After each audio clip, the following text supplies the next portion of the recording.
Welcome back sa Let's Talk Second Set Together. This time naman, makakasama natin. Kasama pa rin po natin si Mr. Francisco Alegre, the CEO of AAMAC. Now with him, ay makakasama naman natin ang Regional Marketing Consultant for Ilocos Region. We have Mr. Manny Balanza. Welcome to Let's Talk, sir.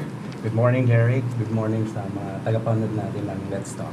Thank you so much, sir. Kanina napag-usapan na namin kung ano ang AAMAC, what's AAMAC all about, tapos nga yung focusing sa Canada. Dito naman, gusto ko malaman, why did AAMAC choose Vegan City as the location for your office? Pang ilan na to? Pang ilang office na to? Actually, unang office pa lang dito sa Vegan. At bakit vegan? Which is vegan kasi alam nyo, yung mga founder natin dito sa AAMAC come from Nueva Vizcaya and they are Ilocano. So malapit ang puso nila sa mga Ilocanos. Gusto nila talaga nilang makatulong para naman yung mga naghahangad dyan na pumunta ng Canada, makatulong po ang AAMAC sa kanila. Pero before we move on, Sir Francis, kailan ba talaga nag-establish na AAMAC na maging consultant, parang consultant agency na siya? Kailan nag-umpisa? My residence in Bagabag, Vizcaya. That's where we started getting all these communication devices, so we could contact elsewhere in the globe. We have several internets and machines there. But as I understand, you also have. Do you have an office in Hong Kong? Actually, sir, meron po kami dito sa Texas. We have also from Alberta, Canada, and sa Cebu. Sa Cebu. Yeah. Ito ata yung actually last March 10 na-launching po ang AAMAC dito sa Vegan. Sa Vegan. Plaza Mestro, second floor. Okay, so ngayon, saan ang exact address dito sa Vegan? Ito po. We have second floor, Plaza Mestro Building, Vegan City. Yan lamang po. At nandito po yung mga number namin kung saan kami pupuntakin ng mga applicants. Yeah. You said a while ago, Sir Manny, that you put up this office dito sa Vegan just because the owner and other kumbaga mga kasama nyo sa asosasyon ay malapit sa puso nila ang Ilocano. And that's why you put up. Aside from that, what made you still decide na dito ang para bang kauna-unahang office para sa Ilocos? Sa totoo lang, Derick, ang dami-dami talaga sa mga Ilocano talaga nangarap na pumunta ng Canada kasi sa mga kapitbahay ko na lang. Ako din, pangarap ko din pumunta ng Canada. Pero dito, kailangan makatulong naman ang AAMAC sa kanila para yung katuparan ng pangarap nila Ang dami ng mga napepekan din dyan. Pero pag lumapit na sila sa amin, sigurado naman na matutulungan namin sila. Yeah, actually, mamaya si Doktora sir makasagot. Yes, sir. Can I compliment? Yes. I reside in California. I'm in contact with so many Ilocos people there. As a member of the Filipino community, I told them in some occasions, then they put up a suggestion. Why not Frankie? Not vegan. That sparked the idea. Then I studied the demographic profile. I know and I am aware that Ilocos or Ilocos have so abundant young professionals. Name it, in the field of medicine, in home care, what we call caregiver, especially registered nurses. There are plenty of graduates. And skilled workers, yes. While yesterday, while we are taking our snack at Santa Maria, by the church, I stumbled two white dressed women. I asked them, "Are you students?" "No, we were nurses." All right. We extended almost an hour there. So you could see so many professionals, young professionals and vocational technicians, experts in the field of production. Yeah. So when you opened last a few weeks ago, nag-open kayo, in-open niyo na, di ba, nilaunch natin yung AAMAC. So, kumusta ang turnout? Very successful naman po yung launching namin. Mhm. Then, in the afternoon, nagkaroon po kami ng orientation ng mga applicants. Talaga namang marami pong dumating. At Bumagsak. na, Yeah, talking about applicants, ito, who can apply at AAMAC? well, actually, sir, mayroon kaming website information para malaman kung sino talaga yung mga qualified na mag-apply sa amin.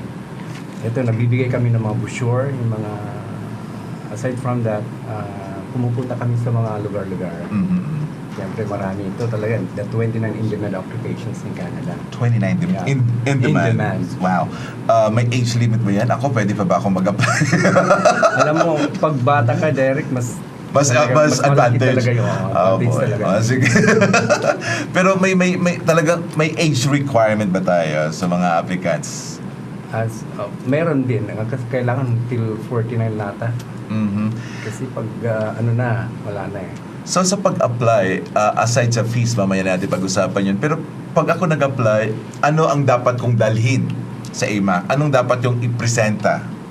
Actually, yung resume mo, siyempre yung mga documents mo na Mhm. talagang alam mo yun ang magpapalakas sa yung requirements para makita namin kung qualified ka o hindi. Yeah.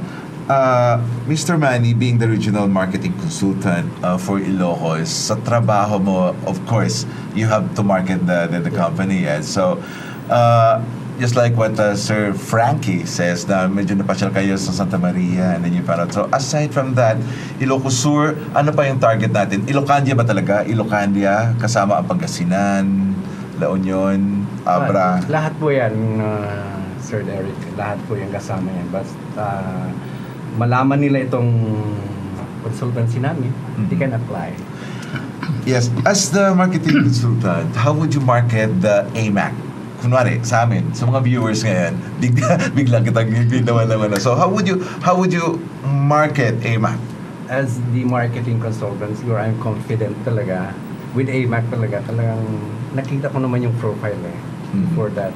So I am very confident na matutulungan namin sila. Sir Frankie, it's like this. Actually, before you, may mga napunta na rin kasi ditong mga agency, consultant companies like you.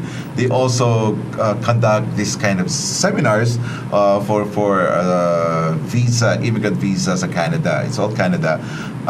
On your part, ano ang advantage ng AAMAC sa iba pang mga consultant agencies? Ikaw, anong advantage mo?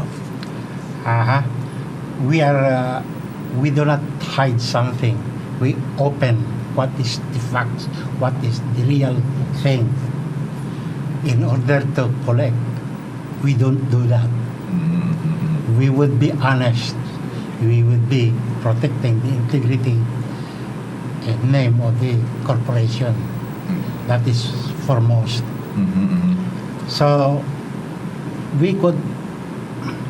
we are engaging word of mouth, words, and also some other means. Now, the means is on the television now. Yeah, you're right. Yeah. Gusto ko lang malaman, when you started AAMAC, I know sabi nyo you have other parang satellite offices ba tawag dyan. May mga napadala na ba kayo? May na mga visas, kasi let's talk about percentage sa mga applicants ninyo, yung mga approved Canadian visa. Give us, kaka 100% ba tayo? I'm not aware of the figures, but Marami. I could venture to say 80%. Nice. All applicants. Because right away, if she does not or he cannot qualify, bluntly, you are not. But if he's about a reason why he could not qualify, we will find a means. We'll study how he could qualify. Okay. So that is consultancy at work. At work. Hindi man ibig sabihin na pag ako na medyo hindi pumasa, out na. Hindi naman. So you still find ways na makakano. Tutulungan pa rin. Tutulungan pa rin.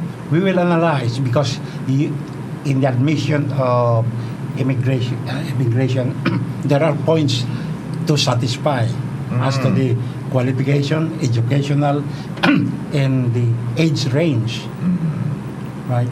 And even proficiency of the English language. They need some points there. If you satisfy the minimum, go.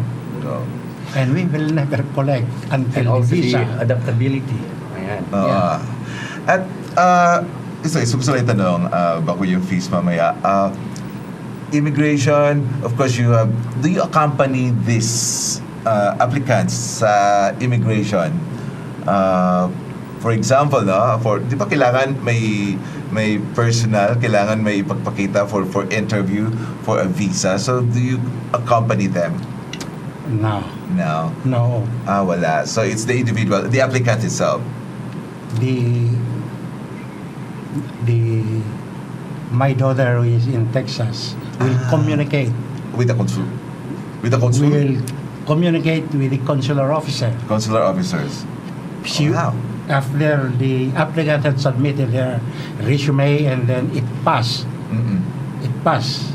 My daughter, Eileen, will directly talk with the consular officer. Dapat pala, sir, kausapin kita mamaya, tapos pakilala mo ako sa daughter mo, tapos kausapin yung consul. Makapasyal ako sa Canada. Oh, yes. Yeah. Sige po. Sir Manny at saka Sir Francis, I have to cut you first. But let's pause a break. Sa pagbabalik natin, kasama ko na kayong tatlo at marami pa tayong pag-usapan. Gusto ko kasi malaman, magkano ang fees? Ano ba ang mga dapat bayaran dito? At kung paano magbayad? Okay, dyan na po. More of that later sa pagbabalik po yan ng Let's Talk.